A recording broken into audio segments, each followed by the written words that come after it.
conditions magiques. Ouais, c'est exceptionnel. La voile, un défi physique, mental et technologique.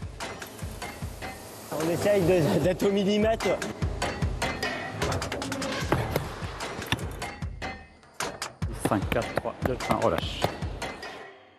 Bon, comment va le skipper? Ça va bien. J'ai l'impression d'être dans un état, dans l'état voulu en tout cas. Moi, le bateau, l'équipe. Droite-gauche, tranquille le coup de pied.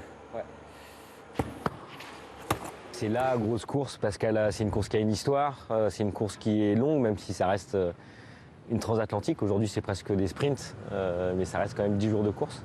C'est beaucoup plus court qu'un Vendée Globe, mais voilà. Puis c'est un monument du sport. Et donc c'est une course qu'on a tous envie d'inscrire à notre palmarès. Je pense que c'est aussi pour ça qu'on l'a mise comme notre objectif principal cette année.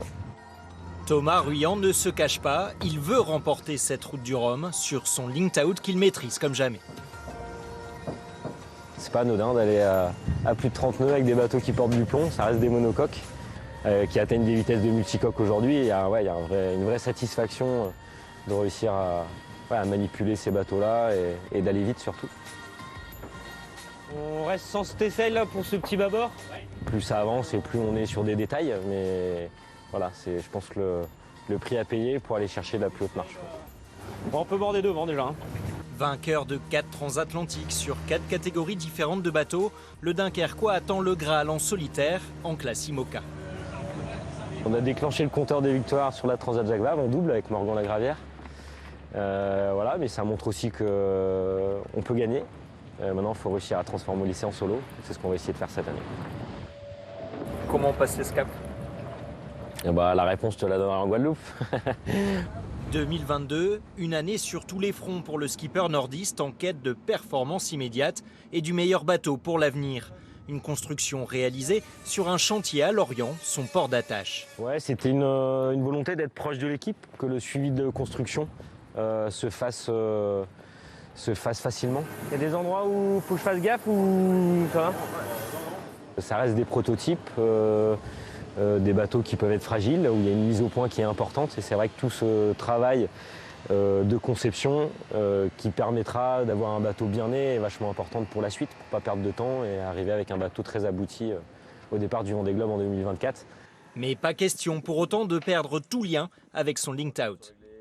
C'est un bateau qu'on a envie de suivre, qui peut aussi nous aider à faire progresser le futur bateau, parce que c'est un bateau dont on connaît les points forts, les points faibles. On connaît le problème, il s'est pas résolu, mais faut le savoir. C'est un bateau qu'on aime bien, avec lequel moi j'ai pris énormément de plaisir, donc on a envie de garder un œil dessus. Depuis 2019, l'équipe de Thomas Ruyant a tiré beaucoup d'enseignements en matière d'IMOCA dernière génération. Depuis quelques années, on découvre ces grands foils, l'excès de puissance.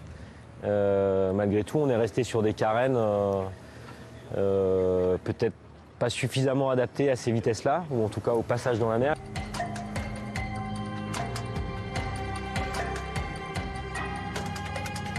C'est vraiment ce qu'on va chercher à améliorer avec le nouveau bateau. C'est pas un bateau intrinsèquement qui ira aussi vite que le bateau actuel. Par contre, c'est un bateau qui ira à des vitesses moyennes plus élevées. Ça revient sans doute à s'agir un avion de chasse, ce qu'on est en train de faire. On a essayé de faire finalement un 4x4. C'est un vrai bateau de Vendée Globe le prochain. Mais avant cela, Thomas Ruyant veut s'offrir avec la route du Rhum un succès de prestige sur son linked out, comme un couronnement après 3 ans de navigation sur cette IMOCA.